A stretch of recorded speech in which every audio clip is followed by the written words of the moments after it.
Phil Miller, welcome to Acquiring Minds. Thank you. It's an honor. I am a listener, of course, and I have enjoyed the fact that it is a very prolific podcast. I've worked through a lot of them. I love it, Phil. Thank you for saying that. Well, you are the founder of Pawville, Right. a very successful brick and mortar pet brand. We'll get more specific. And one that sold to private equity, partnered with private equity last year. 2024 is when it closed? Correct. Or was it this? Was it? Okay. Correct. So the Pawville empire actually began back in 2007 with your own acquisition of the first location. So this is an ETA story and a wonderful one. Take us back there, Phil, 2005, 6, 7 timeframe. What were you doing? What led you to buy that first business? Okay. So around that time frame, what I was doing was I was working on cruise ships, hosting lectures and seminars about upcoming ports of call. I knew I wanted to get into some kind of business, and so I was just saving money. I had no idea what kind of business I wanted to get into. During that time, then I read Rich Dad, Poor Dad, and for the first time, my mind was opened up to cash flow. It's this incredible concept to me, which it seems so elementary now, but it was this wonderful concept. So I started off going in with this Rich Dad, Poor Dad mentality of buying real estate, right? And so the only place, the real estate market was really trending up at that time. The only place I could afford to get in and purchase I was in Florida at the time, was in the south side of St. Pete. Not the best part of town to be buying a rental property in. And I wouldn't say I was really welcome coming in there and fixing up properties and trying to try to generate some cash flow. And I got up to 2 properties, ultimately had one of my properties almost got burned down. With them trying to send me a message that I wasn't welcome because they thought I had called the police. So a very, very interesting, colorful story, backstory there. But ultimately, what ended up happening with that is I lost all the money I had saved up on cruise ships. However, I still had my credit. It was still intact at that time, and I had just a little bit of dignity left. So, and how much cash had you invested in this real estate venture? I think I had saved about 40, 50, 60,000, to jump into it. At the time, I actually really focused on paying down student loans. And in hindsight, maybe I shouldn't have been as focused on that because that was some really low interest debt. In hindsight, I should have kept those student loans and injected more into business ventures. But having said all of that, my only option was to go back out on cruise ships. So I had to save money. And, cruise ships were a great place for me to save money because you're out at sea, and they're, 6, 7, 8 month contract. So during that time, you have very little to spend money on. You don't have a car. You don't have to pay for housing. And the interesting thing is I was actually looking at cruise ships or going into the military. I almost went into the Navy because I viewed both of these as paths to escape the rat race, escape the monthly bills piling up, and just try to save. So, but I imagine working on a cruise ship doesn't pay great. Yes, you don't have expenses, but on the other side of the ledger, you're also not earning a lot. So starting out, I was working I got my undergrad to be a teacher. So starting out, I was a youth staff. So we made almost nothing, even back then. However, in my time on ships, I discovered that there are a few people that are making money on cruise ships. One is the art auctioneer. Another one is, any of the officers, but I wasn't of the right nationality to be an officer. On cruise ships. But another one was the port and shopping guide. And that's what do you mean? Sorry, Phil, what you weren't the right nationality? What do you mean? Well, on Carnival, for example, they're almost all Italian officers. Because On is it an Norwegian, Italian corporation?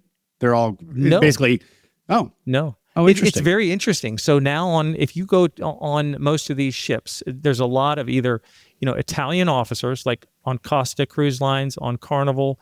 I think on Norwegian, there are a decent number of Norwegian officers, a decent amount of Brits, but almost no Americans working on cruise ships anymore, even though they are mostly owned by American companies. Yeah. And then throughout most of the ranks of the real folks that are on the ground getting the work done on cruise ships are mostly Filipino, Indonesian, some of these folks from third world countries that work incredibly hard. They're incredible people. Yeah. Okay. So I discovered, okay, port and shopping guide is one of these positions where I can make a decent amount of money and then just put it all away. So hosting lectures and seminars about upcoming ports of call, I would get commissions from the items purchased by the cruise ship passengers at my recommended shops and stores. So when they bought a Rolex, then when they bought diamonds, I ultimately received a little bit of a commission on every single one of those transactions. So it was, it was a great opportunity to save money. Well, and it sounds like a great gig too, by the way. How fun. Yeah. I had so much fun. And that's actually how I met my wife, who is also an important part of this story, because as she will remind me to this day, she is the one that gave me the idea for the business. So she takes 100% of the credit because she did that. So she was a passenger. Now, you're not supposed to date passengers on cruise ships, but she was exquisite. So I went there, and I did not regret it. She actually then ended up joining me on cruise ships, and she would model jewelry while I would be doing my shopping talks. She would walk around the audience modeling, dripping in jewelry, modeling, these. Wow. Yeah. Tens of thousands of dollars worth of jewelry. Yeah. And you quit all this to go buy a business, Phil. I'm scratching my head, but go ahead. No, it sounds like an amazing life. Continue. Yeah. It's an amazing life for a while, but you can only do it for so long before you start things like going to a movie that we all take for granted, or driving a car, that we all take these things for granted, but you start to miss them. And it's a good gig for a single guy, but especially married, wanting to eventually have kids, it's not as good anymore. No, it's clearly a young person's kind of gig. Yeah. So here we had to go back out, save up more money, and this was around the time my wife said, well, she was working as a vet tech. She started off working in the boarding kennel for the vet she worked for. She said, well, what about the boarding industry? I knew nothing about it. Growing up, our dog was mostly an outside dog that ate whatever it could, including the neighbor's chickens. And so I had very, very little experience with animals. I was baffled the first time I saw a dog playing with toys. And but she introduced me to the world of pets, and she said, well, look, I think let's give the boarding kennels thing a shot. So I ran the numbers. In hindsight, I would love to go back and look at that rudimentary pro forma I put together, because I think I had maybe five expense items compared to the maybe 100 expense items we have now. But what was important is, even though it was incredibly off, what was important is that it gave me the confidence to take that first step. I believed it. And to be clear, Phil, your wife had said, when she said, why not look at this industry, she meant, why not buy a business in this industry? Correct. Because she knew I wanted to buy some kind of business. And by the way, where did that come from? Your notion of buying a business, or her notion of buying a business? Why buy a business as opposed to anything else? Yeah, that's a good question. So, I already was introduced through, the Rich Dad, Poor Dad real estate thing. I quickly realized, maybe there's not much money in real estate. Then I kind of started going farther and farther down this slippery slope, where I started looking at storage units. In hindsight, that would have been a great time to get into storage units as well, but I could not afford that. So I was looking, then I started continuing down this slippery slope of heading into businesses. And then I was like, well, what if I can find some real estate with an attached business that cash flows well, because it was just all about cash flow, and I was completely enamored with the idea of working for myself the rest of my life. I knew that's what I was going to do. There was just no question about it. Great. Okay. Yeah. So this pro forma, rudimentary though it was, gave you the confidence to go search for such a business? Correct. And that search first took place in where we were living in Citrus County, Florida. I wasn't necessarily looking for a pet-related business to acquire. There were only a couple of them in that county. I was very focused on zoning. Zoning is very, very problematic in our industry with trying to acquire a new location. So I was kind of walking up and down this street where I knew these businesses had the correct kind of zoning. I saw one that was pet related, and I said, well, let me start there first. It happened to be a pet retail operation with an unutilized grooming shop, because according to the previous owner, groomers are a nightmare. And the employees who groom are nightmares. Correct. And it also had the back half of the building. It was a 5,000 square foot building. The front half was retail. The back half was a underutilized warehouse. I thought, man, that's that 2,500 square feet. That's my kennel. This is where we can do that. I'll keep doing the retail thing. And we already had the previous owner, did he not have opinions on boarding? Why, if he had thought about grooming, why hadn't he thought about boarding? He did not. He was very much focused on retail. Okay. Very much. That was his game. I remember at the time that business was generating $100,000. And I remember my wife saying to me, man, do you think we can eventually get our business to the point where it generates $100,000 in revenue? And I said, no, I think we can do it. It's just so funny to think back on now. But so this business was doing 100 in revenue? That's it. Yeah. Whoa. So we were essentially buying the building. We were buying the real estate. There was no value in the business. He was working the desk himself. He was buying in bulk, for really cheap, just barely making enough to just pay him something. It was remarkable that he was able to even do it. Yeah, no kidding. Yeah. So, but you have first of all, so there's this key insight was this underutilized square footage where you can tack on or launch an entirely new business unit, boarding, kennel. Right. Kennel. And so that was your thesis of this particular investment, if you will. Yeah. And to use that grooming shop that was not being utilized at all. So from my vantage point, I thought, well, I can do at least $100K in retail and add in 2 more streams of revenue between boarding and grooming. Sure. Makes a lot of sense. Yeah. And to be clear, this real estate was zoned to enable all of this. And Correct. That zoning is permissible zoning is scarce in this industry. Correct.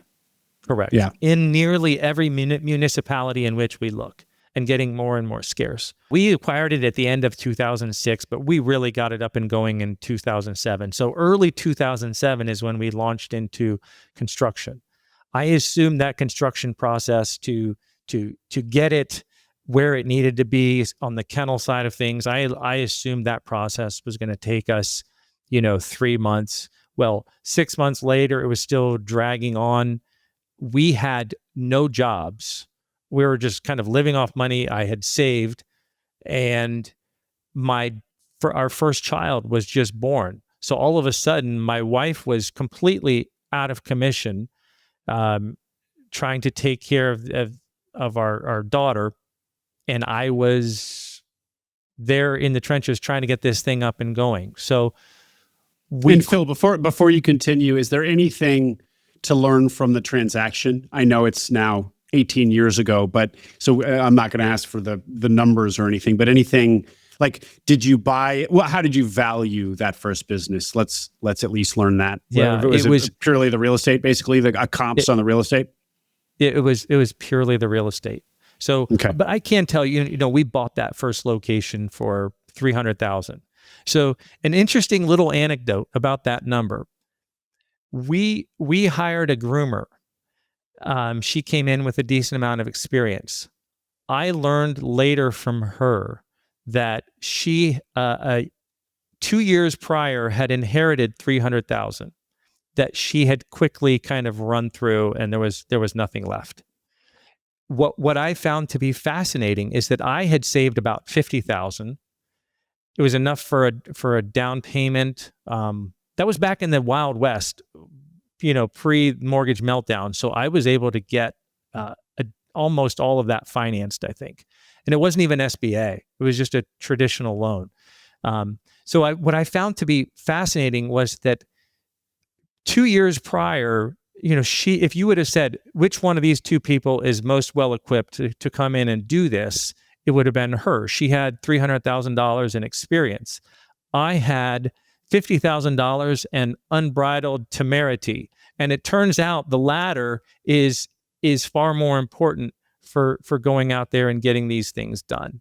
It's kind of been the theme here for me where, and I see, if I can just kind of share this. Yeah, I love this. I recently had a friend that came and visited.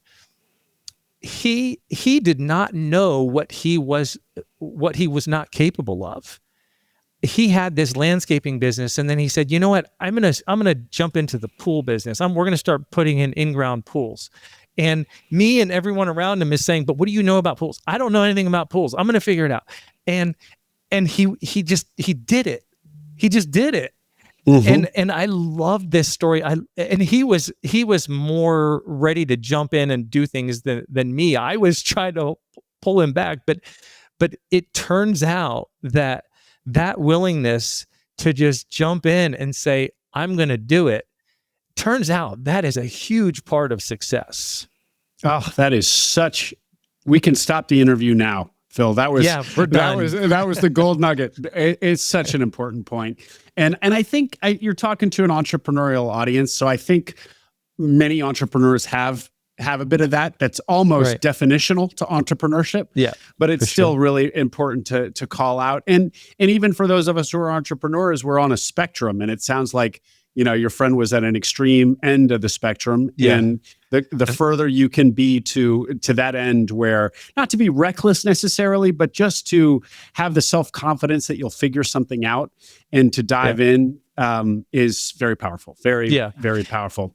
And just to be clear, there is a spectrum there where he was trending more towards reckless, and I've kind of lost track lately, but he's out of business now.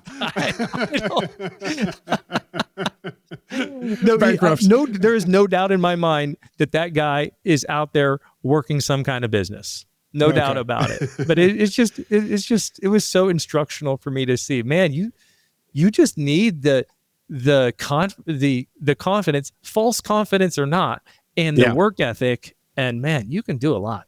Yeah, that's very true. Yeah. And it's great. Okay, pick us back up. So you basically bought the real estate. You could do it at pretty favorable terms because this was 2006, before the whole economy was brought to its knees by loose lending in real estate. Right. And you think you're going to be able to renovate or to build out this boarding facility in the back half of the building in 3 months. 6 months later, still not operative. Wife is no longer bringing in income because she's got your little baby daughter at home. Yeah. So we really started to go under, went deep into credit card debt. And I mean deep, $100K plus. And eventually hit the point where I had to choose, am I going to make the mortgage payment on this commercial building or on my house? And I chose that building because by this time I could see, I think this thing is going to work. I think it's going to work. We were just starting to get some customers coming in, We were starting to pick up some momentum. So, but those moments that was, and we couldn't afford to hire anyone. So our industry, it's a 7-day a week industry. It's a 12 hours a day, because the dogs need to be, whether you're open or not, whether it's Christmas Day or not, those dogs need to be taken care of. They need to be fed. They need to go outside, all of the things. And so those early days, those were my fetal position moments. Between a newborn daughter, debt collectors calling, Wow. me trying to explain to them. I remember one debt collector, actually, this is the only time this ever happened, but I remember one feeling bad for me. I was trying to explain to him why I couldn't pay my obligation. And by the way, I felt awful about it. Yeah. I was explaining to him why I couldn't. My daughter was crying in the back seat, and he broke, and he said, "You know what, sir? You have enough on your plate. You're okay." Wow. And wow. Of course, his company didn't take that approach, but that one individual guy, he saw me as a human in that moment, and I remember, with those long days there at the kennel, taking care of these dogs, and I remember those dogs were my salvation in many cases. I remember literally having conversations with golden retrievers, because golden retrievers are by far the best listeners out there among dog breeds. So I remember this one just sat there just staring at me, and I told him my problems. And Really? but moments like, so I think back on that, and while I never ever want to go back and do anything remotely like that again, it made me. It felt like it genetically transformed who I am as a person. It gave me so much more strength to deal with future adversity that would come. Yeah. And I think it's like that, where fetal position moments, I think it feels like they change your DNA almost when you come out of them. They either break you or they make you stronger, but they don't leave you the same. Yeah. Yeah. Well said. And I think, that's probably true of most of life's challenges, that you emerge stronger if you survive it. But certainly in our world, in those fetal moments. Yeah. Yeah. Very powerful. Wow. I guess in addition to the golden retrievers and the debt collectors giving you grace, it was also very beneficial to have a supportive wife. You guys were in this together. This was not a case where she had needed to be convinced. You guys went into this venture basically together. Indeed, she actually kind of gave you the idea. Yeah. So that's a good thing, because at least it's like you don't feel like your wife didn't want you to do this in the first place.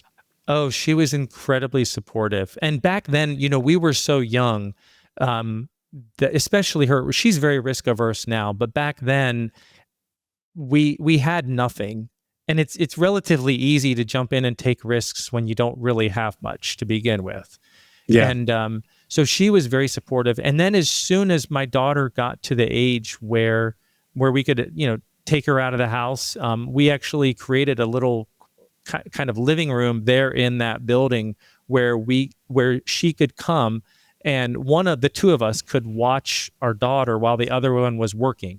And that was amazing. I felt like, man, this couldn't be better, because she was like, you'll watch our daughter? Amazing. And I'm like, you'll watch these dogs? Amazing. we both had a lot of our portion of our side of it. Yeah.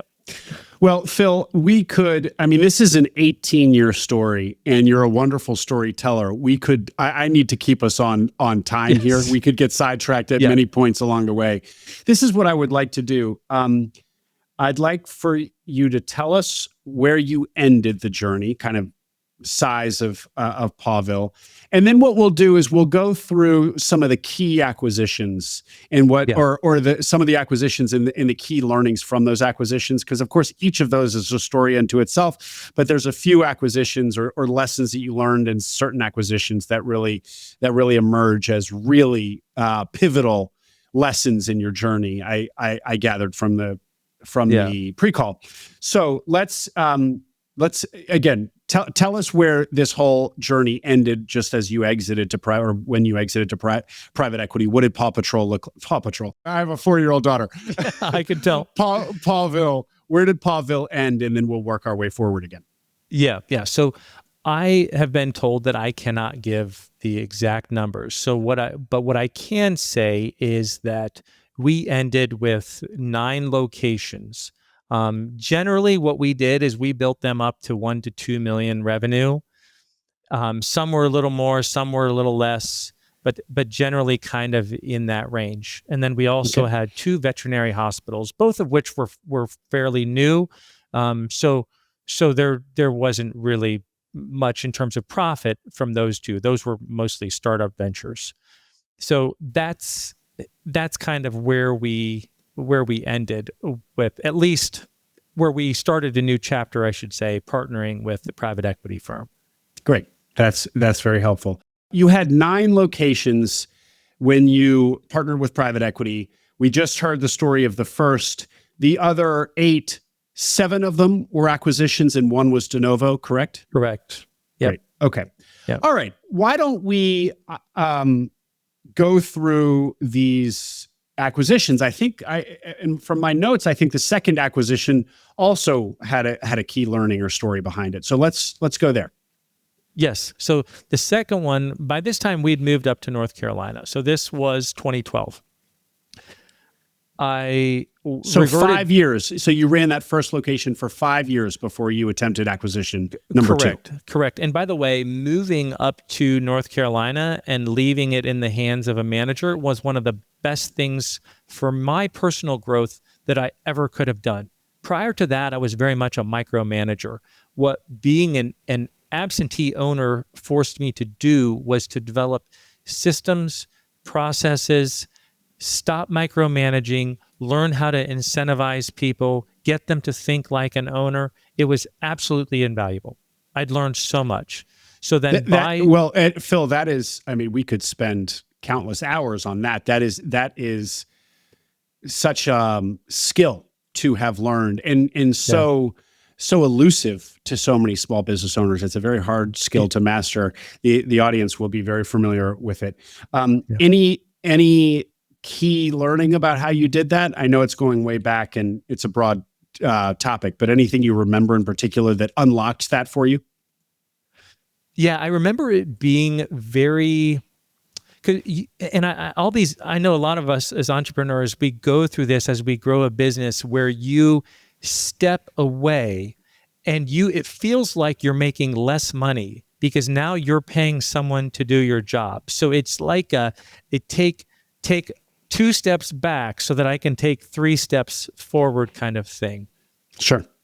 But the other thing I would say about that experience was, as I said, I was very much a micromanager in the beginning, because when you're small, you can fix every single problem. Even when you have 4 or 5 employees, you can micromanage to greatness for your little venture. Have really happy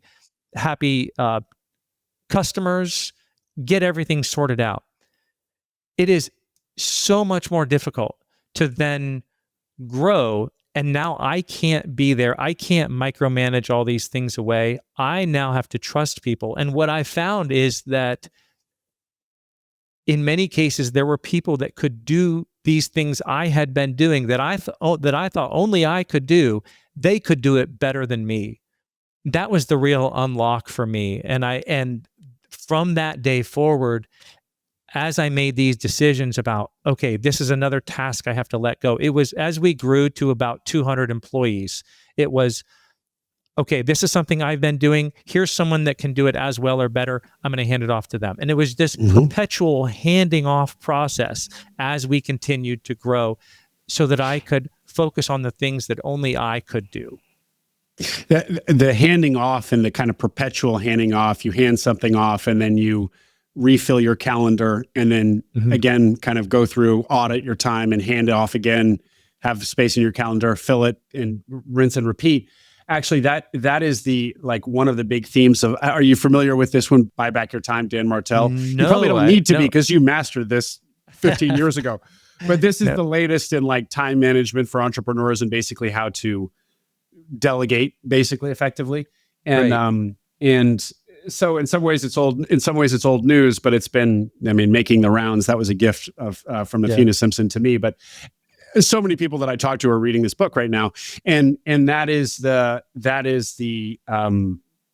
theme. Oh, but one of the key themes he says, which is a little contrary to your point, because I've heard your point where you think that you're the best at everything, and then you delegate and you discover, oh, I not only now do I have free time on my calendar to work on other stuff, but I wasn't the best at that anyway. There are other people in the organization who could do what I was doing better anyway.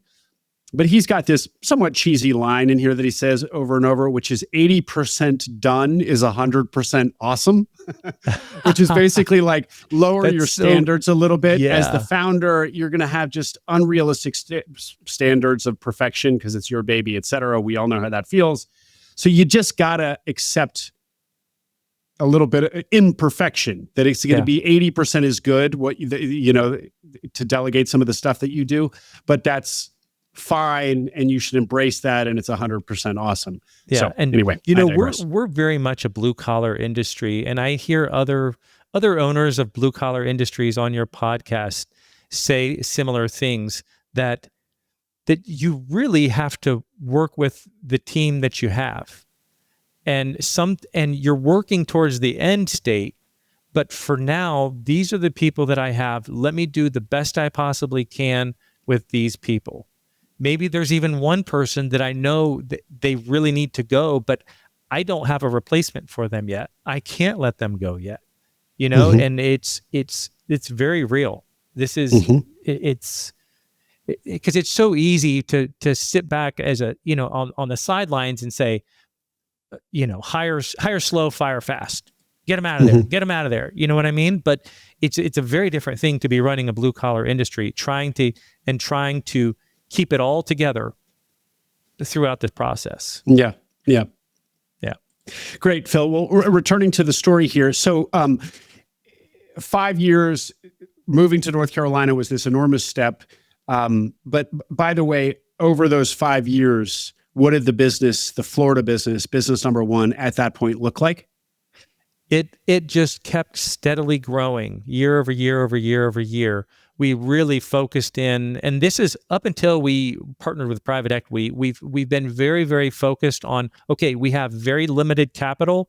Let's put it all back into the customer experience. So we kept kind of evolving and changing and growing, and it results in this kind of steady, just organic growth. So by this time, it had 50 boarding enclosures. We had actually cut down on the size of our retail to expand the size of our boarding area, and we became much more of a pet resort and much less of a pet retail facility. And do you remember what revenue was roughly after 5 years? I think we were somewhere around several hundred K. I can't. So we'd gone from 100K to several hundred K. So yeah. Great. Okay. So acquisition number 2 in North Carolina. Yeah. So with this one, this was another one of these ones where I kind of knocked on a door in order to, and said, hey, do you want to sell this building? She said, sure. Now, keep in mind, at this time, my credit was shot. So I had to convince them to do an owner finance. Fortunately, Mary and Sidney Williams believed in me, and I will always, hands down, the best folks I ever bought from for that reason. They believed in me and were amazing and so supportive. So that one kind of, we got up and going with much less drama. Of course, we'd learned so many things about how to operate.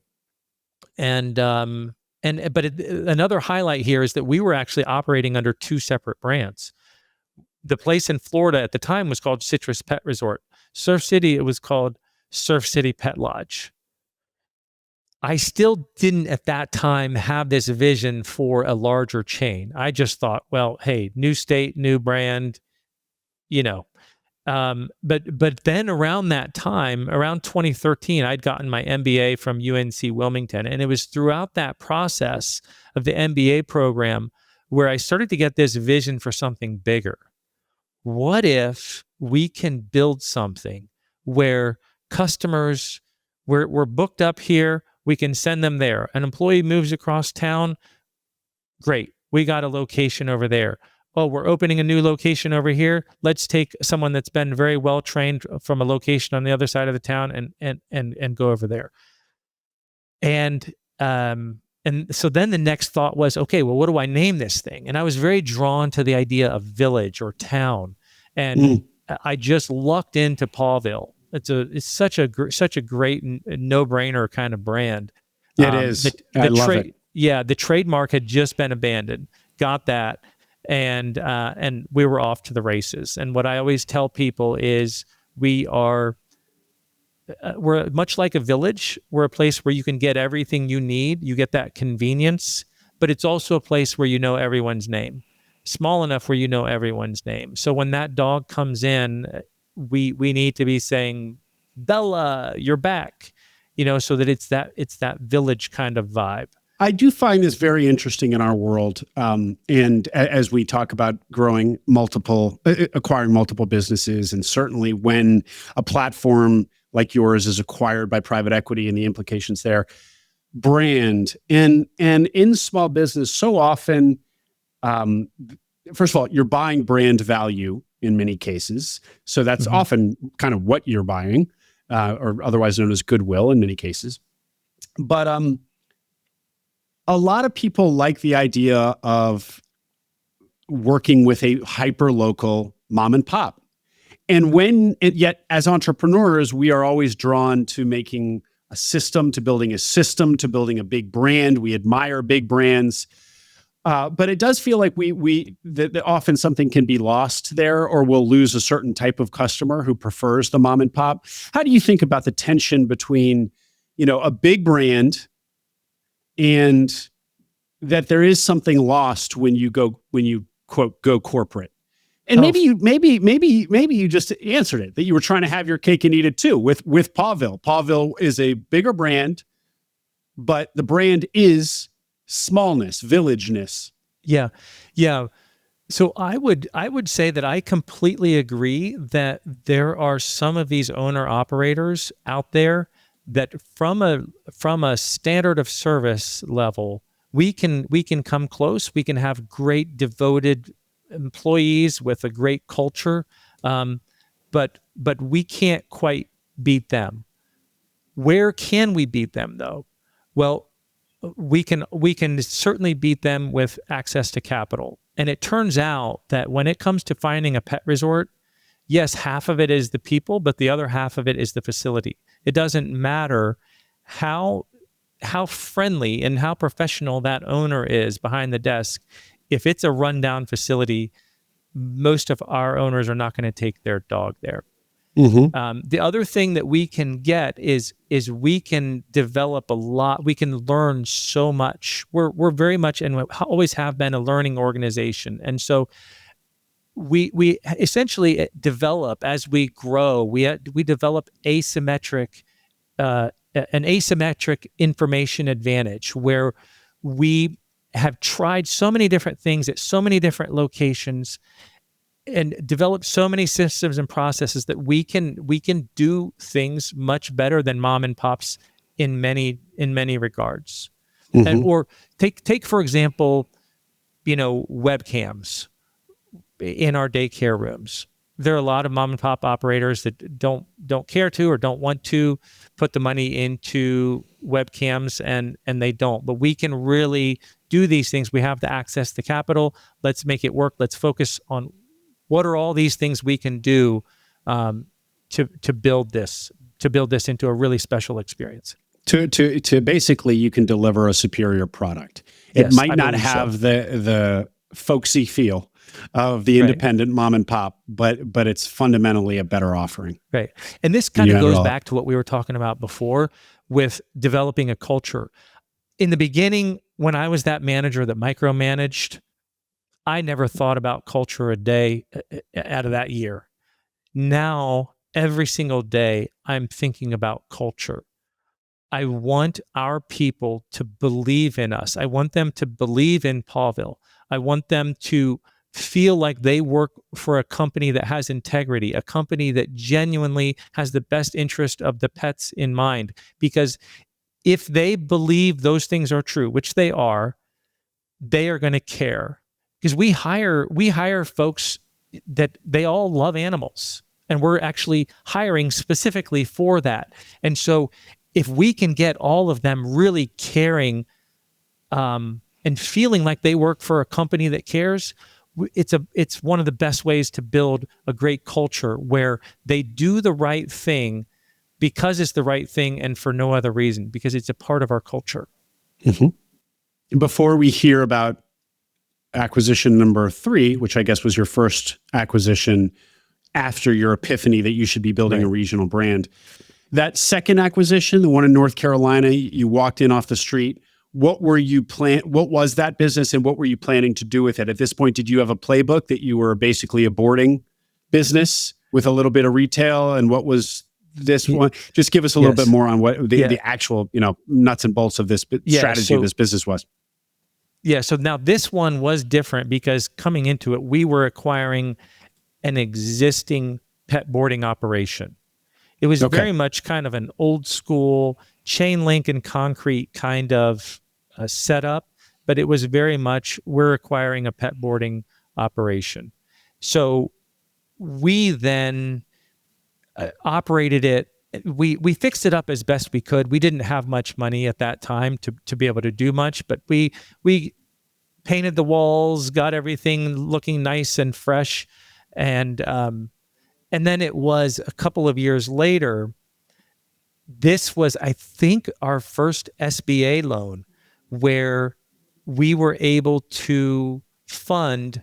Yes, we were able to fund the building and expanding the size of that building and remodeling and revamping it and rebranding it as Pawville at that time. So here, I think that was 3 years later. It was nearly twice the size and looked completely different. And then it was propelled to much higher revenue. And that was one of these moments where a light bulb went off for me. And I realized if we can come in and really remodel in many ways, or in many cases, kind of reconfigure the layout, make things more efficient, we can have drastically different revenue. So from that day forward, as I looked at potential acquisition opportunities, I didn't look at them as what is your revenue today. I almost didn't care what their revenue was. Yeah. All I was thinking about is the size of the market and the size of the building, what I could fit into that building, and then I could project out how much we could generate in revenue. And oh, by the way, if they were already generating $500,000 in revenue, that's great. It's a great starting point. But now, and then we ultimately hit the point, and I may be jumping too far ahead. I know you're gonna dial me back, but we hit the point where we were generally tripling revenue from the date that we acquired these existing boarding kennel operations. We came in, remodeled, revamped, rebranded, and then 3 years thereafter, we've tripled revenue from the date we acquired it. Incredible. Well, I feel like you have a knack here, Phil, for hitting on some just core themes. I feel like what you just articulated is why, first of all, making multiple acquisitions in the same industry can be so powerful, because your knowledge is compounding. The experiments and the failures that you've had, that you've run over the years, are compounding.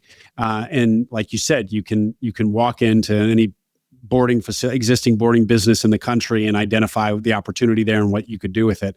If you were building a holdco, let's say, across multiple industries, you wouldn't be able to apply that knowledge across industries in the same way. Yeah. Very powerful. And also why M&A strategies can kind of become so powerful in their own right and accelerate as well. Yeah, this is one of the favorite things I like to talk about. So if you'll indulge me for a second. Yeah. So I am obsessed with this idea of asymmetric information, getting you asymmetric returns.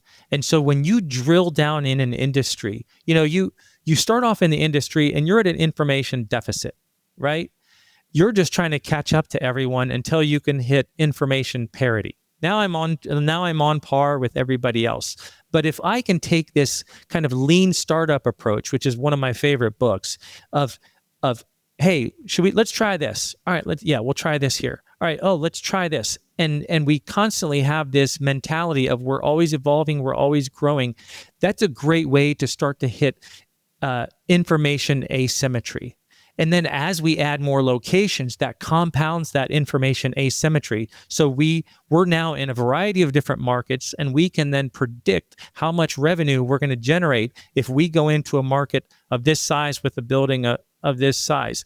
And hopefully eventually we can hit this information frontier where we are just right there at the cutting edge. And if we're sitting there in that information frontier, now it allows us to see opportunities that are hidden from others' view. So, for example, one of our locations, it was sitting on Biz Buy Sell for 6-7 months before I saw it. It was in a different state, so it wasn't on my radar. But I saw it, and I said, "Man, this thing is right away." I knew what it could do. And it's so crazy that this thing was sitting out there. Everybody could see it, and yet nobody could see it. Mm-hmm. Yes. And so this is the beauty. And so this is why, we're looking at moving into another venture where I'll have I'm going to continue running Pawville, but I'm looking at this other venture right now. And the guy that I'm going to have that's the CEO of it, it's a completely new industry. I keep telling him, he's a young guy, and I keep telling him, when we get into this, we're just trying to learn. We're going to experiment. We're going to learn. And he's tired of hearing me say that. But I see so much value now, kind of at the end of this Pawville journey. I see so much value from that information gathering process and reaching some kind of an information frontier. Yeah. Beautiful. I love it, Phil. That was just a really passionate monologue. I get excited. Thank you. Yeah, no, that's great. And I think what you just described is essentially being a strategic acquirer. So we throw around strategic acquirer as a phrase, mostly from the perspective of who's buying the business. It's rare that you ask, well, what does that mean? Why are they strategic? And oftentimes what that means, what that implies is that the acquirer of you is that they can pay a premium versus other players in the market. And why can they pay a premium? Because plugging your business into their overall enterprise, it has strategic unlock, or there's more value to them than there is to some other player in the market with your business. Right. And typically it's because they can do something with your business that other competitive buyers, would-be buyers of your business, cannot. So you became a very strategic buyer in this market. Correct. And it does, by the way, to my point, not only allow you to see things that others can't. A boarding business sitting on Biz Buy Sell forever, nobody buys it. You see the value there where others don't. It actually allows you to pay a premium. Sounds like you don't need to in many cases because nobody else is buying it. There are no other buyers. Right. But even if you were in a bidding process, you could probably pay more because you can do more with that business, which is so often why strategics bid out everybody else. Right. Yeah. So just to finish that point up, so I feel like turnarounds, because that all really ended up being our story. Turnarounds and this lean startup approach of always learning, I feel like they are just inextricably linked, because when you first come in on that first location that has to be turned around, you need that lean startup mentality of, okay, this doesn't work. All right, let me try this. Oh, this isn't working. All right, let me try this. And you need to be trying to get through this learning process just as quickly as you possibly can to get the model to where it needs to be. Yeah. Mm-hmm. Yeah. Great, Phil. Okay, so we still got a ways to go. I'm paying attention to the clock here. Just, I want to move us beyond acquisition number 2, but just to understand where your head's at this point. By acquisition number 2, your move to North Carolina, have you made the decision that you're going to build an empire here? Or is it just like, oh, moving to North Carolina, let me just buy another business and see how that goes, sort of thing? When does the vision of this broader thing take shape? It was really when I was in the MBA program. That's when it really started coming. And that was the kind of the regional, that was the one and the same, Yeah. this idea of building a regional brand. Correct. Yeah. Great. Let's also hear about your view on real estate, which was also informed by an experience at business school or a line you heard at business school. Yeah. Tell us that story. So I remember telling a finance PhD, I was still kind of, my story has been an evolution from real estate to business. So I was still kind of hung up on real estate to a certain extent, feeling like real estate is at least half of this thing is real estate in terms of value. I remember him saying to me, and I quote, "Phil, forget the real estate. The value is in the business." And it just kind of blew me away. And he started talking about EBITDA multiples and valuations, and that's when it really clicked. And why is that true? Why had you been wrong? Because intuitively, it's like, yeah, I can buy a business and it's a back door into owning all this real estate, which is long-term, incredibly lucrative, and generates that cash flow, has assets that don't go down in value, in theory. A natural bank, because you can just keep taking loans out on the real estate. Of course, you can do that with businesses as well, but it's a much more common playbook in real estate. So why is the value in business and not in real estate? So for me especially, it was the case because I had very finite funds. And so there was an opportunity cost to holding real estate. If I was going to acquire a location with the real estate attached, what it meant is that I was sacrificing buying 2 or maybe 3 businesses by themselves. And let me explain. So this is where I have to tell the story of store capital. So I was getting very, very frustrated with these lenders and essentially owning this real estate. I remember our third location was Jacksonville, Pawville, in Jacksonville, North Carolina. We got a 7A SBA on that one. We got it fully remodeled. It was ramping exactly the way we said it would. I went back to BB&T and I said, "Hey, let's do another one." They said, "Well, not yet. I know it's ramping and it's on track, but we want to see 1 year of profitability before we'll look at the next one."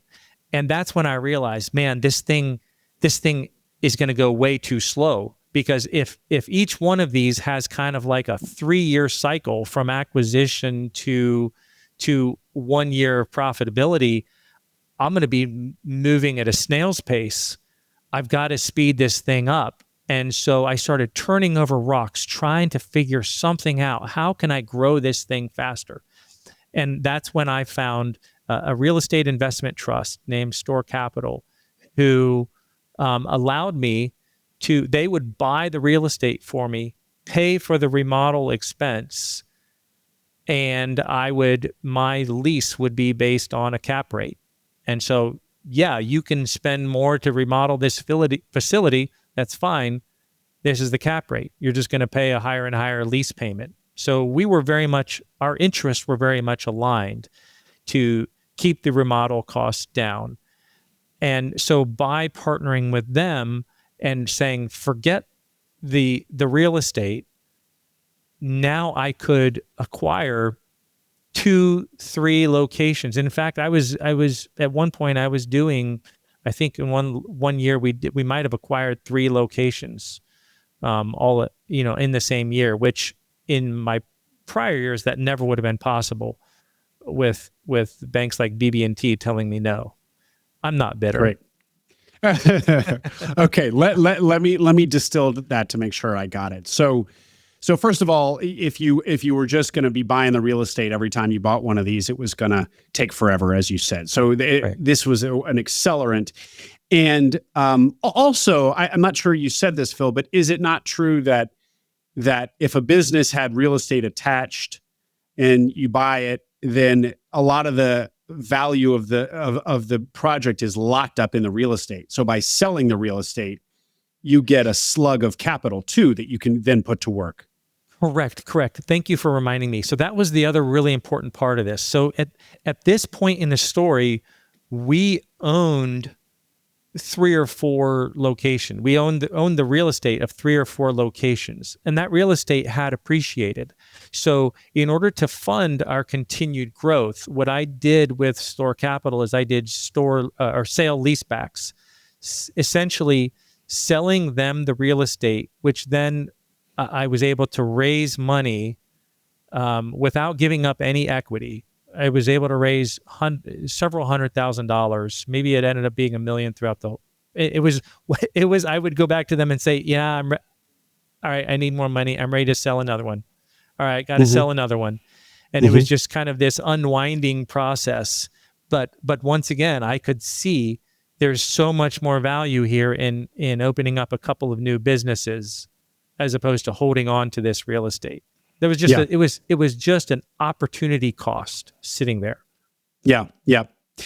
And when you talk about sale leasebacks of the locations that you'd already acquired, but what you were doing for new locations, this partnership with Store Capital, was essentially also sale leaseback. You were buying this business and immediately, or they were buying the real estate. They were buying it. So you'd find a new business to buy. Right. That owned real estate, and you would together, you and Store Capital, go to the business and say, "Let's do 2 transactions at once here. Essentially, let me buy the business, founder. Let me Phil buy the business, and I have these Store Capital guys who will also buy your real estate. So you'll exit the whole thing, right? Is that? Yeah, exactly. So now we had kind of, by this time we had really moved up the stack, and so we were now looking at real estate. So businesses where there was real estate, where there was some, let's say 500,000 in revenue. There was a decent business there, but it was mostly just pretty much every single business we acquired. It was largely unprofitable. We weren't really paying anything for the business itself. So we knew what we could turn that business into over the course of a couple of years.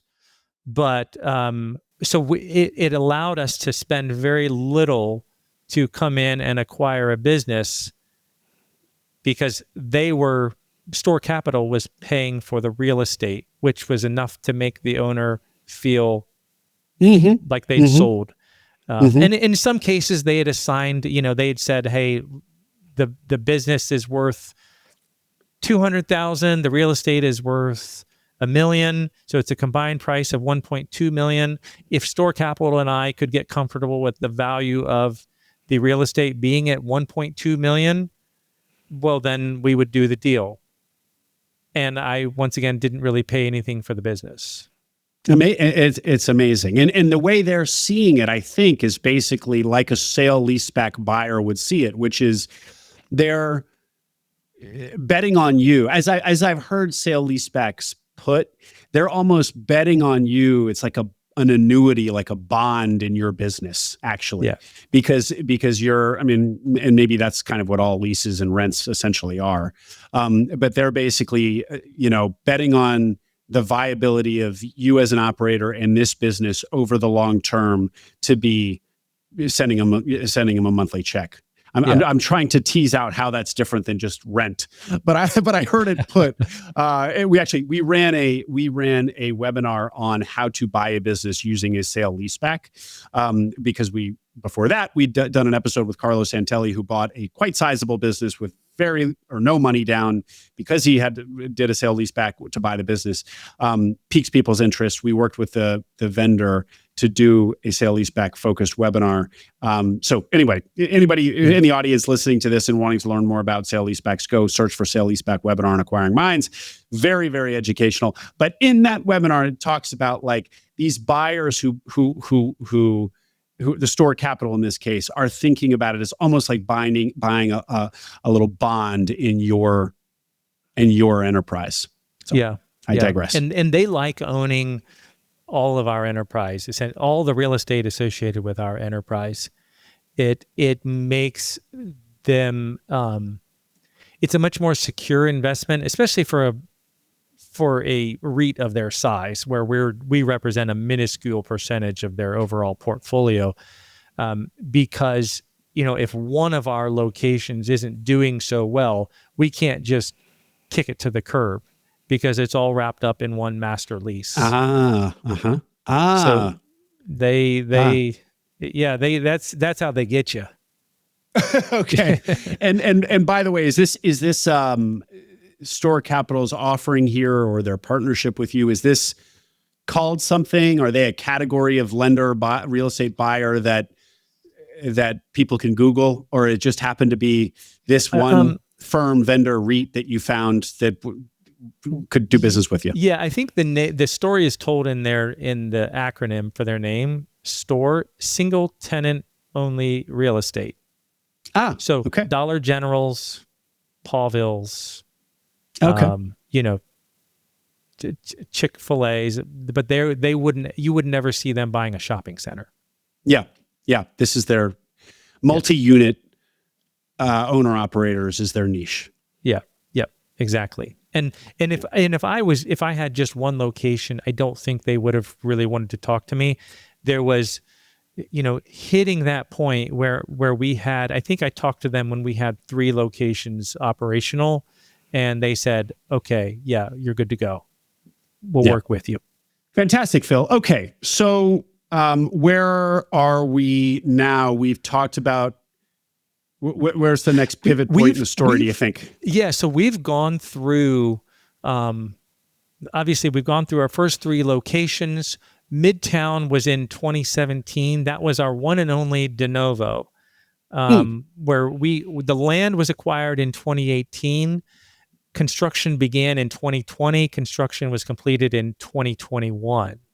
So that was a really long journey, and it taught me, I don't know how I feel about this de novo thing, because I'm an impatient person at my core, and it takes a long time.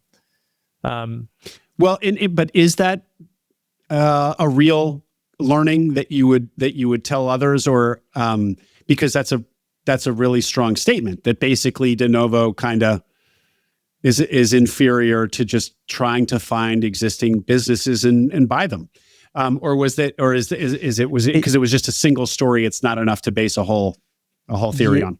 Yeah. Now I know that if arguably you could say, well, if you get good at de novo, you really develop a process for building these things out. But even then, it still is.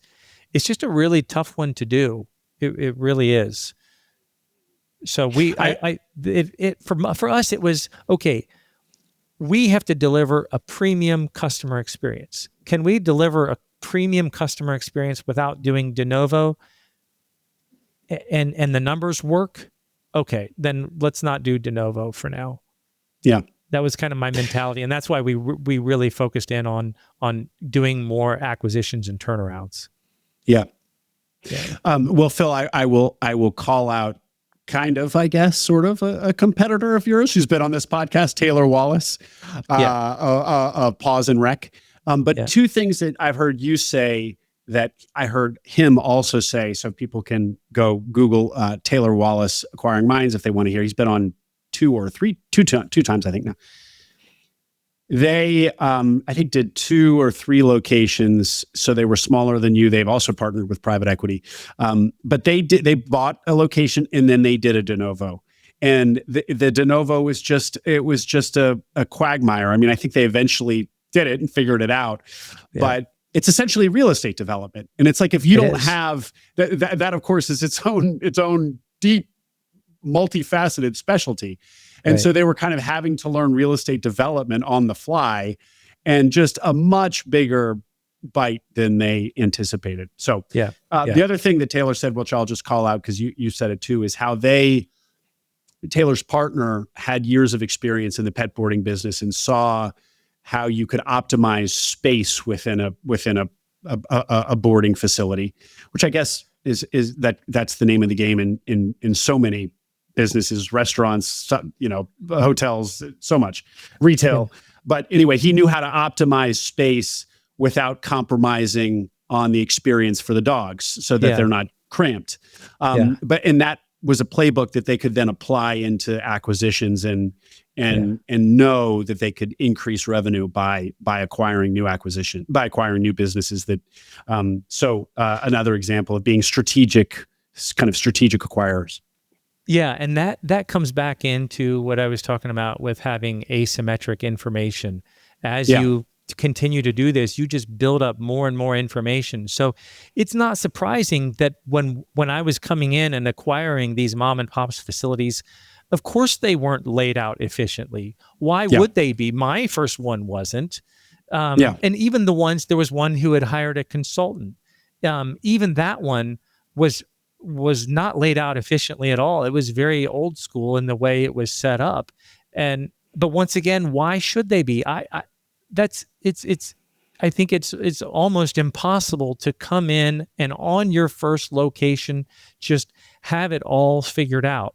So I assume there are other industries out there where you can come in to a mom and pop type facility and reconfigure and get a lot of really low hanging fruit just by doing a reconfigure. Yeah, certainly. Yeah. So it's an enticing picture that you paint here, Phil. So we can continue moving through the stories. So by 2020, we had acquired a place called Porter's Neck, Pawville, North Shore. And then when I talk about Porter's Neck, I need to talk about Scotts Hill, Pawville. These are all in Wilmington, because these were two competitors that were just up the street from each other. We acquired both of them. We remodeled Scotts Hill and then moved Porter's Neck out of the shopping center where it was located into Scotts Hill. So we essentially turned two competitors into one big one. Okay. Turns out that's a really good thing to do. It worked really well. And why? Economies of scale. I assume you consolidate a lot of expenses, centralize certain things, et cetera. But what about your vision of kind of a brand, multi-location? If an employee can't work wants to move across town, now you got two locations. Yeah. If a potential customer doesn't live near location A, they can go to location B. Yeah. They were too close. There would have been cannibalization of sales. Oh. Okay. Easy enough. We're talking about a couple of miles away. So, and they also really had kind of different strengths. The one in the shopping center was very much more focused on, it had a great grooming operation and a decent little retail operation and just a little bit of daycare. So we rolled that in and merged it into this bigger location that was really weak on grooming, no retail, and a decent daycare operation. So it made, collectively, it was a much stronger business by combining the two together. And of course, it was, as you mentioned, economies of scale. One manager, not two managers, one lease payment, not two. Yeah. The numbers. So essentially, when we acquired both of them, they were both near break even. And once we remodeled Scotts Hill and combined the two, then it essentially became very profitable. And then we added a veterinary hospital, which we can get into. Maybe now is a good time to get into the vet hospitals because they're very much tied into the pet resort story. Let's do it. Okay. So both at two of our locations, both at Scotts Hill and at Midtown, we discovered, or we realized we had these kind of empty, smaller buildings sitting out by the road that were largely unutilized. So we said, well, man, we can turn these into veterinary hospitals. We started off trying to do more of an urgent care model.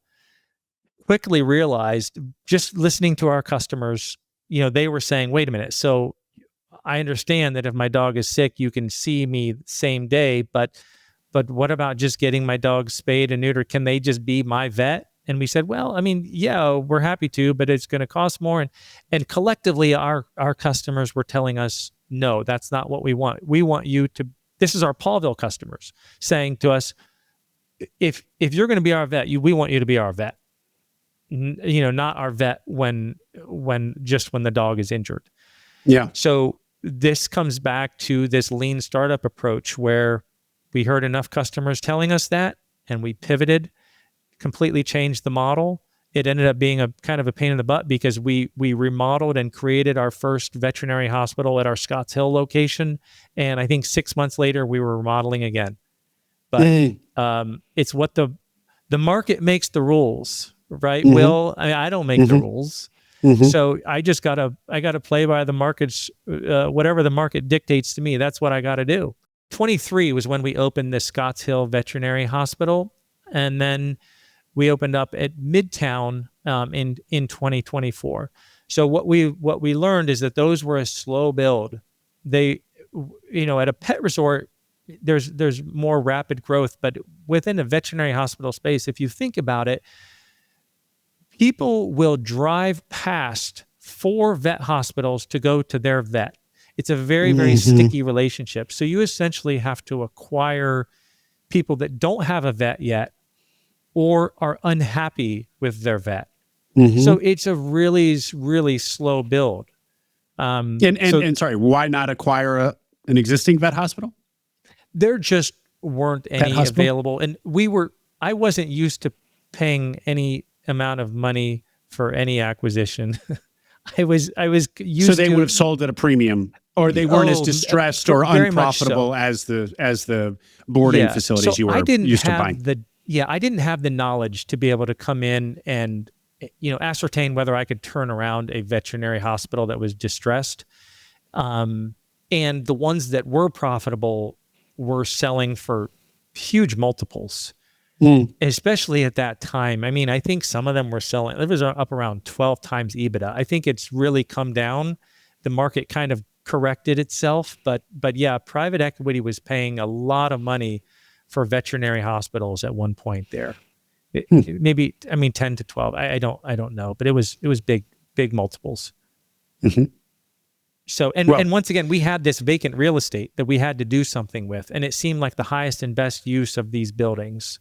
So that takes us through pretty much all of our acquisitions. We in that time we acquired, our Pawleys Island location in South Carolina, Winder in Georgia. These are all in the last 3 years, and then North Chase Pawville, which is in Wilmington, in North Carolina, to kind of round out our offering in the Wilmington, North Carolina region. So that kind of brings us to pretty much all the locations that we currently have now. We could also jump into talking about the private equity experience, what that was like. I can't say too much, but I can get into some info on it. Well, we definitely are, and we'll probably close there, Phil. But I want to, before we turn our attention to that, I want to ask kind of 2 bigger picture questions. The first is, what you built here is just an absolute wonderful home run story. You had the vision eventually at business school for a regional brand, and you built it. So my question is not to take anything away from that.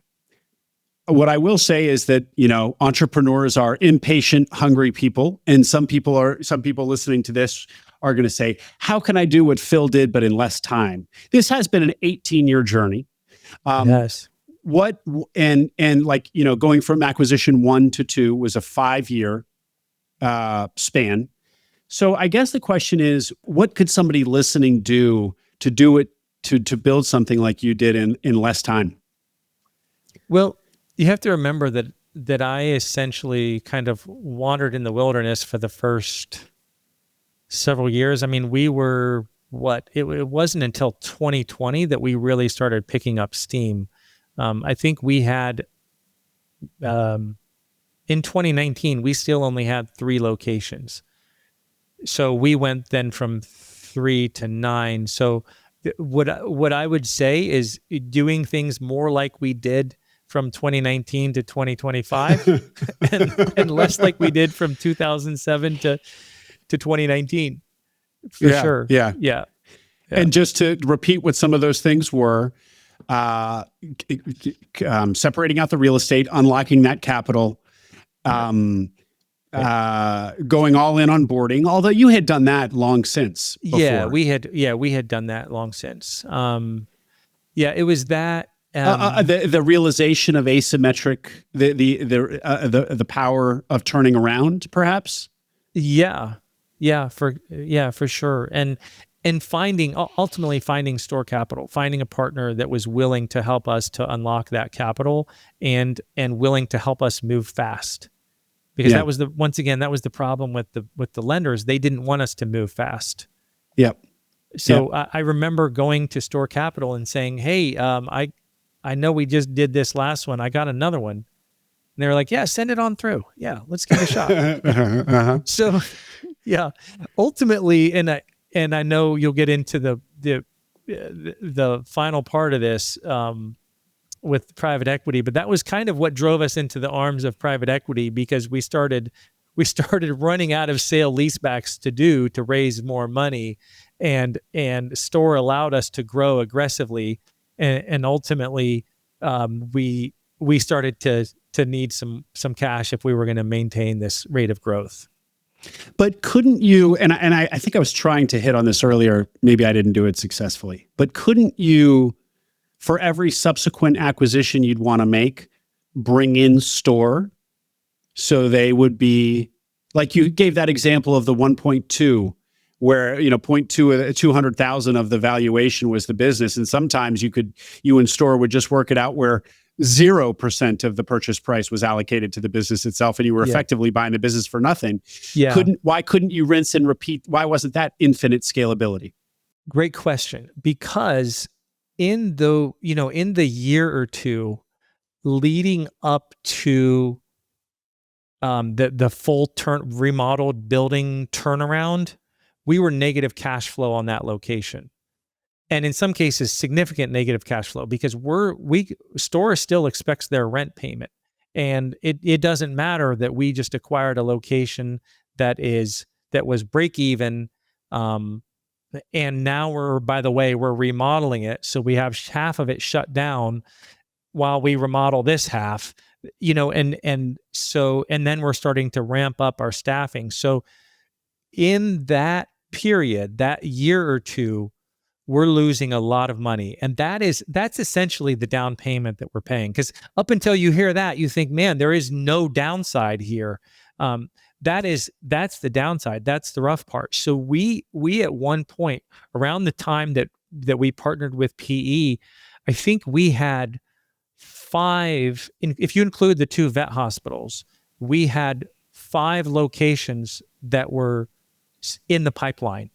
And because they were in the pipeline, they were losing money. That was where it got a little, in hindsight, maybe I got a little out ahead of my skis. They were losing money. They were unprofitable businesses, and because those were kind of your ideal target. You take an unprofitable. You were at this point you were a turnaround artist in the pet boarding space.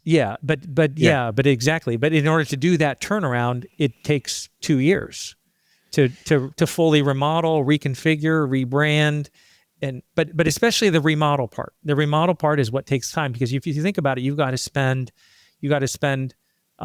6 months going through kind of planning, getting your plans drawn up, and then you got to spend another call it year, especially because we didn't want to close down, so we did the remodeling in phases, phase 1, phase 2. So it was easily a year worth of construction, and then we're kind of reintroducing the new brand. And so, yeah, we were either break even or losing money, usually losing money for that 2-year period. Yeah. Well, I liked how you put that was the down payment. So even if you got the business for quote unquote free or next to nothing, the down payment came in all the capital that you were going to then sink into the location to make it optimal and viable. Right. But actually, on that point, Phil, isn't there an ecosystem of lenders who, for example, are focused on franchise land, who help entrepreneurs with the capital necessary to spin up a new location? Yeah. So, what we could have done, the wife wasn't crazy about this because we had gotten rid of our last SBA loan and didn't have any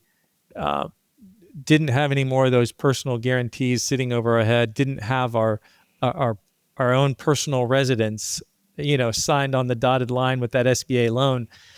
So I actually talked to Live Oak Bank, and Live Oak said, "Hey, look, you have pretty much zero debt. You have good income coming in. We can help you to fund this." But I didn't have a wife that was willing to jump back into SBA land. With just Live Oak offered you an SBA type product. To fund all of this. And I guess that would have been, that's probably not the 7A. It's probably not the acquisition loan. There's probably another one. I assume it was, but it was like a cash. It was almost like a SBA line of credit type of thing, where we could just tap into it. But yeah, that's I don't know exactly what the product was, but yeah. And it would have meant going back under the PG, which you had just freed yourself from. Yeah. Well, signing that, especially something about signing the personal residence away. Well, it feels like you are, this thing goes under, I lose my house. And because of my shenanigans, she had already lost a house once and she didn't want to do it again. I guess I can't blame the girl. Yeah, and I mean, we're laughing, but that's excruciating, and it's risk that many people listening would just be unwilling to take. Yeah. Signing the personal guarantee is just a hard no for many mid-career people who might otherwise consider a self-funded search. They just can't because it's not a risk that they can take. So totally understandable. Yeah. And then the other question before we just hear the story of selling to private equity, and you may have already, I think you did already answer it, so I'm going to ask and then hazard my own answer. You had developed this playbook, this very powerful playbook. You were accelerating. Took you 12, 13 years to get to 3 locations. Then you went from, 3 to 9? Three to, but if you count the vet hospitals, 3 to 11. 3 to 11. Yeah. Sure. In 4 years, you were really dialed in on being able to identify these turnaround targets and going in and doing it. So why not pour gasoline on that? And the answer is that's precisely what you wanted to do. So we've just unpacked all of that. And so the answer to that was not more debt. Instead, it was equity. The capital was going to, capital always comes in the form of either debt or equity. You considered and dismissed it in the form of debt. So then you turn to bringing on an equity partner that can infuse the business with a lot of cash to go faster. Of course, that means giving up a lot of ownership. So right. Tell us that story now, please. Yeah, there we go. So by this time, we were getting a lot of requests from private equity wanting to reach out to us. And, and in hindsight, I didn't recognize it at the time who they were, but in some of them were searchers. Thinking back on some of these letters that I was getting and emails, it was, hey, I'm so-and-so, I'm backed by such and such, but it's me, I'm buying the business from you. Wow. I was hearing, maybe somebody listening was one of those emails. maybe. And so, by the way, that process was was very, I guess, vindicating as I started getting these requests from PE, because the story I forgot to tell you is very early on in the process. When I was trying to raise some money, I went to our local angel investor group, among others, and tried to raise some equity. And they called my business the L word. They called it a lifestyle business. And I said, but look at this. I mean, it's scalable. I've already got 3 locations. I can rapidly scale this thing. But I think it was the sector threw them off or something, and they called it the L word. So I called them other words that I can't say here. But they clearly haven't been exposed to the wonder and majesty of boring businesses, and right. We all know the secret, but they're still not clued in, or weren't. Yeah. So they might have figured it out by now, but so I started getting these PE requests coming in. What ended up happening is because you know me, I love to learn, so I would start taking these calls, and I found that I was giving them more information than they were giving me. And that's when I realized, okay, I have to be a little smarter about how I'm doing this, because there was a lot of tire kicking. There were these situations where they would call and ask me, an hour of questions about my business, and then at the end of it say, yeah, well, it's not big enough. We're looking for businesses that have reached a certain EBITDA threshold. And I would say to them, well, I told you in the beginning of the conversation what my EBITDA was. Yeah, sorry about that. We really enjoyed talking to you, so we wanted to keep talking. So I got kind of smart then, and around that time, the folks from Michael Rogers from Access Holdings in Baltimore, he came with Scott Butts, who is the CEO of WagWay. So WagWay was created by Access Holdings to be a platform of platforms, essentially. So they had already acquired a location a platform in the Northeast called Pups, and they were looking for something in this. Well, Pups is mostly in Chicago, but they were looking for something, especially in the Southeast. And Pawville was. Our industry was and is still very fragmented, and there weren't a lot of opportunities for them. So they were really pushing hard. So I went there and met up with them, and I still remember that day when I was sitting there across the table from Scott Butts, the CEO of WagWay, and we just really bonded. I remember saying, okay, if we end up doing this, who do I report to? Who's going to be the CEO of WagWay?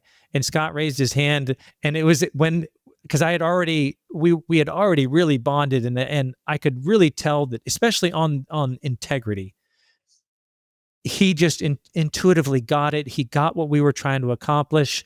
And when he raised his hand and said, "Oh, I'm the guy," I practically said, "Well, then let's do the deal already." Because I knew just how important that person that I was going to be reporting to was going to be for more than anything, for my happiness and fulfillment. And Mr. Scott Butts has not let me down. I love working with him. I have learned so much. And so so Phil, the idea here was that not that you exit, but that in fact you continue on and growing your business. So when we say, quote, partner with private equity, that can be a bit of an eye roll phrase. It depends, I guess, largely on whether or not the founder seller is staying on. And if they are, it really is a partnership. And if they're not, it's more of an exit and less of a partnership. In your case, you were staying on. So the journey continues. Correct. So I am the CEO of Pawville and will remain the CEO of Pawville. And that was very much their vision as well. They didn't want to take me in. And I was looking for that too. I was looking for somebody that I could kind of build and grow this thing with. So when they came in, they offered to me, there were some quick wins. And you know me, I love to learn new stuff. And so they really helped me to solve some puzzles, and there were some quick wins. And we're getting to a point now where I'm I'm learning how to work with them. They're learning how to work with me. And we have really kind of reached a good state now, where we really kind of have it figured out. But that first 6 months was very, very difficult. There were fetal position moments there, and I'm convinced that at the bookends, at least for me, at the bookends of your business, there lies the fetal positions. That in the beginning, and then with this, and I'm not having as many fetal position moments anymore, as we've kind of worked through this, but it has been, and I think it has to be. I don't think this is. I don't say this to say anything negative about WagWay or Access. I think it has to be this way. It doesn't matter whether it was a private equity firm or a searcher that I partnered with. It's a partnership. It's going to be painful. It has to be painful. You're coming in from two completely different spots and just kind of mashing everything together and trying to make it work. Yeah. Yeah. And Phil, to be clear, your fetal position moments related to this were just because the frustration or despair at the changes that were being basically imposed by WagWay. I mean, not forgive the heavy term there, but imposed by WagWay? I think it's more a lot of it has been kind of like a personal journey, like that feeling of losing control has been very painful. And then in these moments where we don't agree, trying to get to, and Scott Butts has been amazing. He's done this a number of times before. He's very experienced with working with founders like me. And so he has been my saving grace throughout this whole process. I'm so glad that I'm going through this painful process with someone that I love and respect so much. And he has really helped me to get through it. It's not been, financially induced fetal position moments. It's been very like deep, like emotional things coming up from many years ago. And so it's, without getting into too much detail, but it's been it's been interesting. Yeah. Well, I mean, I think this is really valuable to hear, Phil. Right. Could you have chosen not to continue on as CEO, or was that a requirement for this deal to proceed? Was there a version where you step out? They probably would have entertained it.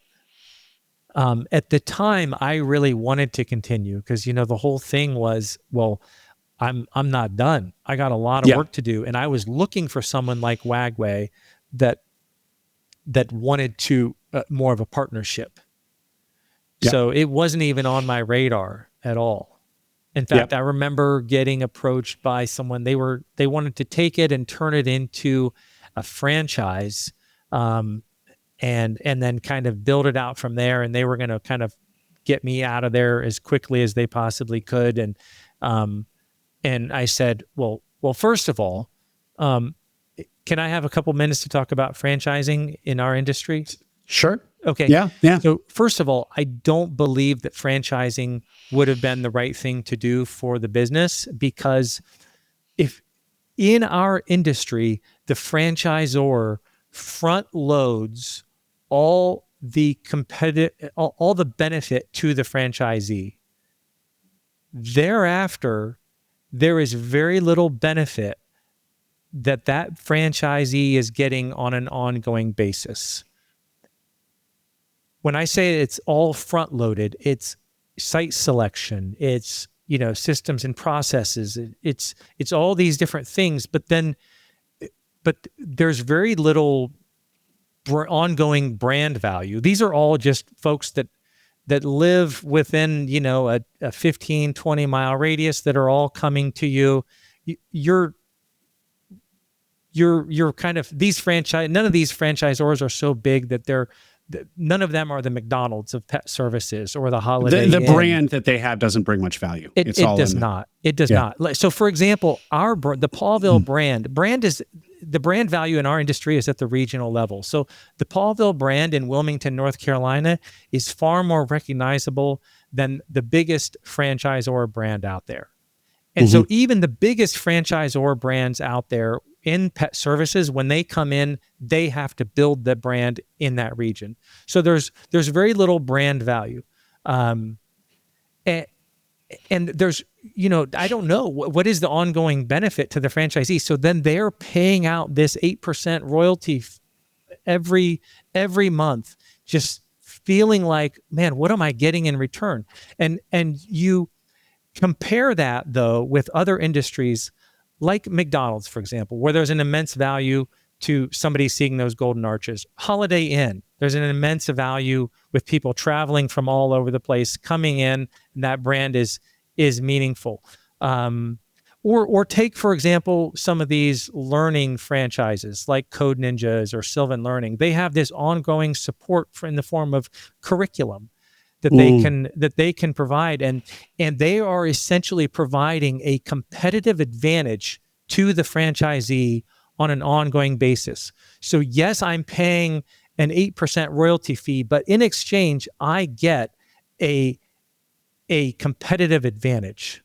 Yeah. I would argue that in the pet services space, you are paying an 8% franchising fee and getting no competitive advantage in return. And now that big money is entering our industry, I would venture to say that franchises are going to be the first that are going to topple. I would venture to say that they are the weak ones, because the whole thing works in a fragmented, underserved industry. As things inevitably will get more competitive, we are going to see that the weaker ones are going to fall. And I'm convinced that franchises are the weak ones in our industry because they're paying an 8% royalty off the top and getting very little competitive advantage in return. Well, it's fascinating, Phil, that your analysis, because certainly one of the things that everybody listening knows to do with a franchise is ask yourself the franchise fee, what you're getting in return. And so everybody knows to ask themselves that, but I've never heard it put quite the way you have, which is not only like the value you're getting, but when is that value being distributed? Is it all at once or is it ongoing? Right. Because oftentimes we hear about franchises as like business in a box. So you're getting a business in a box, and you can, as somebody with, less experience or whatever, you can become a business owner. Right. And that's positioned as valuable, but that kind of in that phrasing captures what you're saying, which is, will help you get off the ground. Being part of this franchise network will help you get off the ground. But how much value after you've gotten off the ground and your business is operating, how much value in the tail is there? Maybe not a lot. Right. So anyway, it's a great way to frame that franchise fee you're paying. Where and when is that value being conferred? Yeah. Yeah. And, they might argue, well, we can do it in marketing. We can kind of generate leads. Well, yeah, right. So can we, that's one of the things so all these private equity backed roll-ups are able to do that very thing and then some, but they don't have to pay the 8% franchising fee. And so honestly, as I look at where we're going to add new locations in the future, if I see that one of our competitors is a franchise, and certain brands are stronger in the franchises in our industry than others among franchises, but some of these brands I see, it's almost like from a competitive analysis, it's almost like in my mind they don't exist. Let's start closing out here. We're well over our time. I can't let you go, though. You have said that partnering with WagWay did come with benefits. We've focused a little bit on the negative. Let's focus on the positive. What have because a private equity buyer, and by the way, you make this point that like, it's not private equity necessarily that's that causes this turmoil with sellers. It's any buyer, be it a searcher or private equity or something in between, is going to cause heartburn for a seller, or particularly a seller who sticks around. So it's more just in the nature of M&A than it is in necessarily private equity specifically. Okay. But private equity would probably say of itself in defense, well, we are bringing a lot of that. We're going to professionalize this, or bring financial acumen that allows you to scale faster, some benefit. And it sounds like you have experienced a lot of benefit. In this case, what was it? For sure. So for one, the back office is amazing. So for me to not have to worry about payroll, I barely think about payroll anymore, and I don't want to. I want to really focus on the things that I operationally, our culture, these are the things that I really want to focus on. So, and honestly, my team doesn't care that the back office handles payroll. HR is far more professionalized. I didn't realize until we went through the acquisition process and talked with our attorneys how, for a company with 200 employees, it was a little bit, we weren't where we needed to be. We had no HR people. We were kind of running through it as best we could. And I remember there were occasions where I would get a question from one of the general managers who would ask the director of operations. She would come and talk to me, and I would say, I don't know. What do you do when an employee does X, Y, and Z? Yeah. Yeah. I don't know. And of course, our team, I'm sure, thought that we had it all together, because we would put together an answer and come back to them. But it's been so great to have a true, a VP of HR handling this, to have a CFO. That's been amazing. We didn't even have a controller, much less a CFO. So to have these people as resources, it's been amazing. And then there have been some quick wins for us when it comes to marketing. And I can't say exactly what they were, but as they said, oh, here, let's do this, this, and this. And I remember just hitting myself in the head and saying, wait, why didn't we do that? And then which promptly after that, I said, man, I wish I would have thought of that, or you would have paid a couple million more for this acquisition. And you can't share what it is because it's a trade secret? More trade secrets. Yeah. So there have been some of these really quick wins that have been really exciting to see as we've rolled them out. Indulge me being a little philosophical, but this is just the life cycle of these businesses. You buy it as a very tiny, not profitable, unprofessionalized, amateurish, one-person turnaround. You bring all of this value to the businesses that you bought, make them profitable, make them real businesses, all of your professionalization and new customers, et cetera. And then a bigger player than you comes in and over top of you and does the same thing, and the chain continues. And on up these entities go and grow. It's so interesting, the dynamic. And so, all right, Phil. And can you share anything with us about the deal with Access, with WagWay, or not? No, only that it was very much a partnership. So we maintained a certain level of ownership, and still do. Okay. Yeah. So you rolled equity. Yeah.